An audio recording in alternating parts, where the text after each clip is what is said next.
idag. För att vi har i kyrkan. Och jag tackar Gud.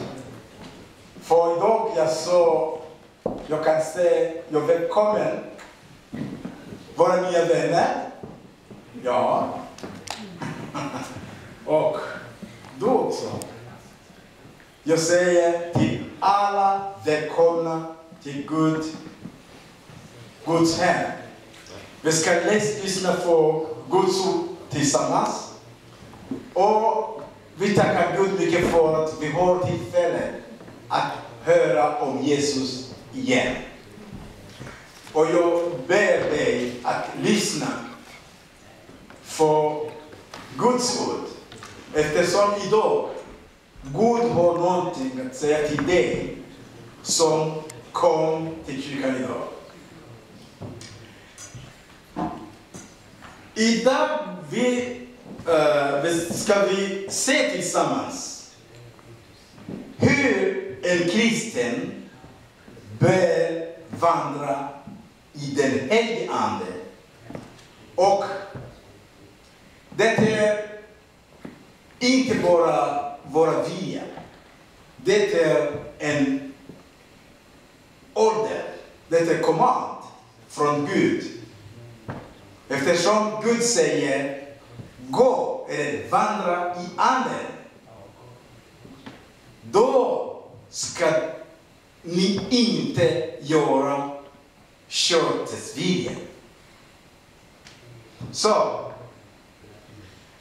varje kristen som är vi här, efter att ha hört Guds ord och gjort rätt beslut att omvända sig och följa Jesus, finns fortfarande något saker som kristen måste göra.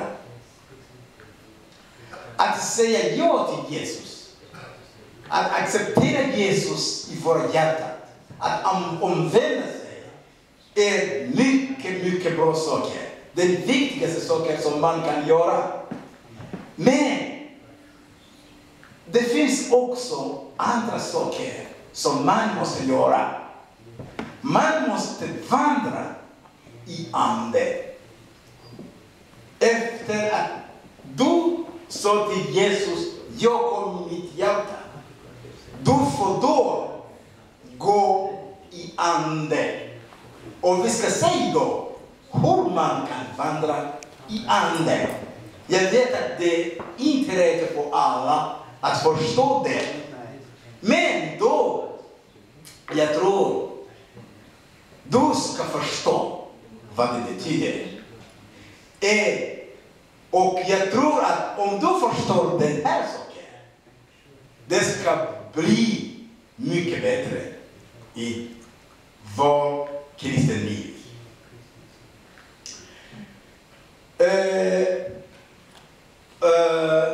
För att förstå bättre måste vi veta först vem vi är. Vi som är kristen, man kan inte förstå vad betyder människa. Du kan se mig här. Du ser Juvenal.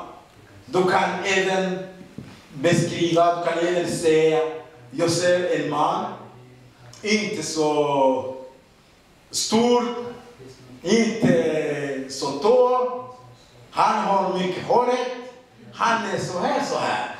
Men det saker som du ser är inte riktigt Juvenal. Juvenal riktigt finns inne.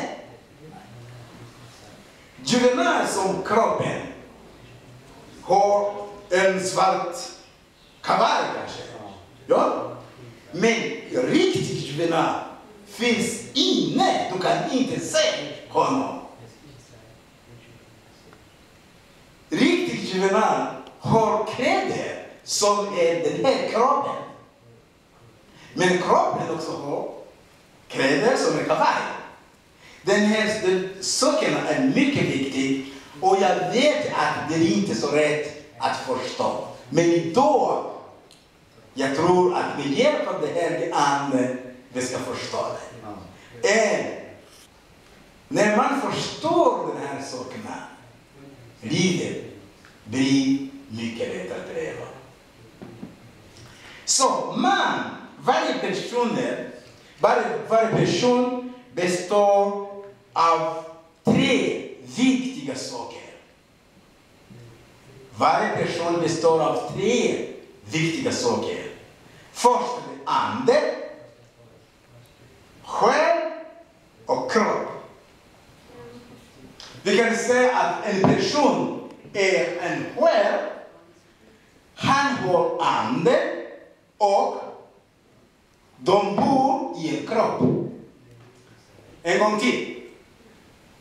Varje person består i 2 delar. 3 delar. Bra, tack så mycket. 3 delar. Ande, kropp och själ. Okej. Människan är en tredelad varelse. Bestående av ande, en gång till, själ och kropp. Vi kan bara fortsätta att prata. Vi måste se också i Bibeln. Låt oss se Första Thessaloniker kapitel 5 och vers 23. Och jag ber Lars idag, Lars ska läsa mycket. Första Thessaloniker 5, 23. Då står det så här: må han som är fridens Gud, helga er helt igenom, och må er ande, själ och kropp bevaras hela och oskadda, så att de är utan fläck när vår Herre Jesus Kristus kommer. Han som kallar er är trofast. Han ska åstadkomma. Det är bara en vers. 23. Okay. Den här ande, själ och kropp bevaras ostraffliga vid vår Herrens Jesus. Det betyder att mannen består av 3. Den här anden, själ och kropp. Det får varje person. Det får för dig och för mig. Men jag ber er lyssna. Lyssna mycket bra. Själen. Idag vi ska prata mycket om själen. Det finns ande. Det finns också kropp. Men vi ska prata mycket om själen. Eftersom själen är epicentrum av människan. Och själen ligger mellan anden och kroppen. Själen hämtar sin inspiration från den ena eller den andra, beroende på om deras önskningar är kötsliga eller andliga. Det betyder att det står så här. Låt ta exempel om politik. Det här är höger, det här är centrum, det här är vänster. Men det här vi kan säga att det här är ande, och det här är själ, och det här är vad? Kropp. Så själen ligger mellan anden och kroppen. Okej? Men själen är vi. Herren tar inspiration från anden eller från kroppen. När man bestämmer sig att gå med kroppen, så det var så här. Själ är med kroppen. Och man ska göra som kropp vill.